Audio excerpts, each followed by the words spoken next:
Good afternoon, folks. Sometimes we have to be set aside, and even I'm guilty of this. Especially I have a little bit of an entitlement issue because I put in so much work for the Lord. Sometimes I get in my feelings and I'm like, Lord, you told me this, you told me this, you told me this, but I got to sit on the sidelines. And sometimes you feel like it's just passing you by. But let me tell you something. When you put in work for the Lord, He honors His promises. They might not come when you want them to. And that, by all means, it's not uncommon to see me out walking around on the acreage around my home, straight like cussing up a storm. Like I go in on Jesus and God from time to time. And, I'll give them hell because I think something's wrong, or I think it's incorrect, or I think, the timing's this or the timing's that. But ultimately, it's God's will be done. It's not John's will be done, or Aurelian's will be done, or the angel of death's will be done. No, it's God's will. And so, even me, even I'm guilty of being set aside and having these conflicts and different things at times with the Lord.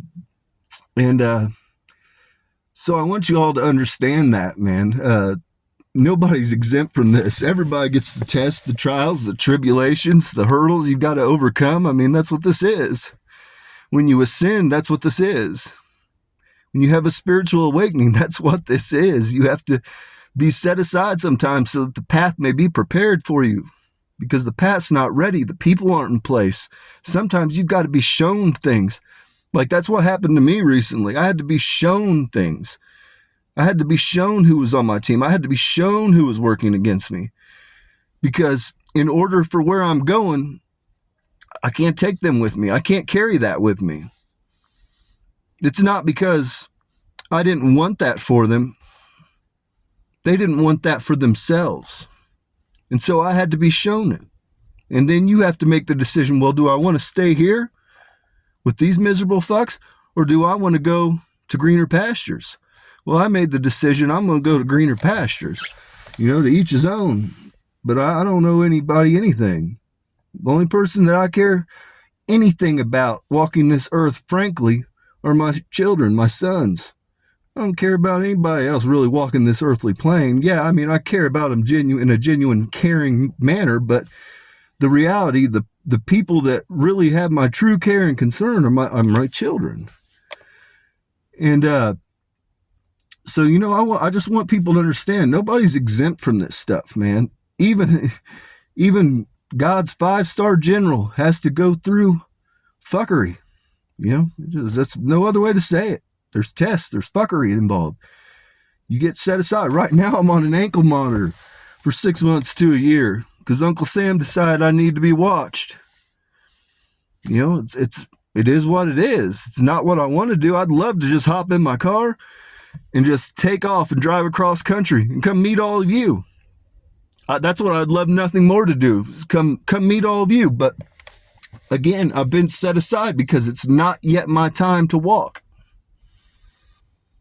It's that simple. I'm not yet ready. If you come to my home, I can pray over you. I can cast demons out. I can cut tethers, ties, bonds, cords. I can do all of that. I can perform works. I can call forth the dead. If you lost a family member to COVID and you didn't have closure, I can call forth the dead for you. So I can do works on that scale, but what I can't do, I can't walk on water yet. I can't boil the blood of those infected with the venom. I know how to, but I can't do it yet on a wide scale, but it's not yet my hour. And so right now I'm setting aside, setting idly, getting stronger and stronger every day, because I understand that my hour is fast approaching. This isn't forever. This is just a blip on the radar. That's why I don't let it get me down. It's a blip on the radar. Yeah, it's not what I want to do, but it could be worse. It definitely could be worse. I could be sitting in Patmos waiting to get boiled in oil. That was pretty bad. It could be when I was on the run and then ended up getting dismembered as Osiris. That kind of sucked. So being on the ankle monitor is not really anything in the grand scheme. And I know that in 6 months to a year, is the world going to be any different, really? No. But it's going to be a little bit more open and susceptible to what it is that I'm doing when I'm told to walk. Because again, God's timing is perfect. My timing, not so perfect. But God's timing is perfect every single time. He doesn't miss. He does not miss. And so that's what I want you to take from this. Sometimes you're going to get set aside. Sometimes shit's just not going to seem fair. But you don't know what the grand scheme is. You don't know where the board, the position of the pieces have to be. Who's got to be moved in? Who's got to be cleared out? Who's got to? What's got to be laid in front of you? You don't know. But God does. And so that's what I want you to take from this. Nobody's exempt from it. Even his 5-star general gets shit on from time to time. That's the bottom line. I mean, I don't know how else to tell you. You just get shit on sometimes. And right now I'm in one of those moments I'm kind of shit on. But it could definitely be worse. It could 110% be a lot worse than what it is. You know, I'm sitting at home every day listening to music. A lot of you, the spiritual community, all of you come through and talk to me at different times. Everybody, Lady Gaga, Katy Perry, the guys from Tool came through literally last night. I mean, the guys, POD have come through. All kinds of people have come through on the spiritual plane. And so it's never a dull moment, but that's kind of what I do. Most of the time, there's different spirits that come through, different angels that come through, and they talk to me and try to uplift me, try to give me good words. I don't really fool with a lot of people. I stick to myself, and that's one of the ways. When God wants to use you, he has to isolate you, okay? Because you have to understand, you have to become comfortable in the silence, because in that silence, you have to learn how to read the code. The angels have codes they use. God has codes he uses. They don't come through a lot of times. Now, can they speak to me? Yeah, they can speak directly to me, but they have to have a pretty strong connection to do that. More often than not, when I identify them, I know who they are pretty much by the presence, the physical impact they have on my field. And then I can ask questions, yes or no, and the way that they respond is by tilting my head. Left is yes, right is no. And that's how I'm able to acquire and get a conversation. Now, there are ones that can talk directly to me. God, Jesus, they can talk to me. And so, but what you have to do is you're isolated because you have to learn their voice. You have to learn the methods they use to communicate. And sometimes it's going to be different between people because it matters. The connection matters between the person. Like if you're a person that say you have orchids and you put a question up to God, and then all of a sudden the very next day you go out and there's a giant, 5 or 6 inch orchid blossom. Well, that's your answer. You've gotten your answer. But you have to be open enough to be able to read the environment and to understand when you get these things. Like hell, literally a single breeze, an unexplained breeze can be an answer. But you have to understand how to read and interpret the environment. And so the only way that can happen is by isolating people. You have to isolate them so that they can learn this stuff.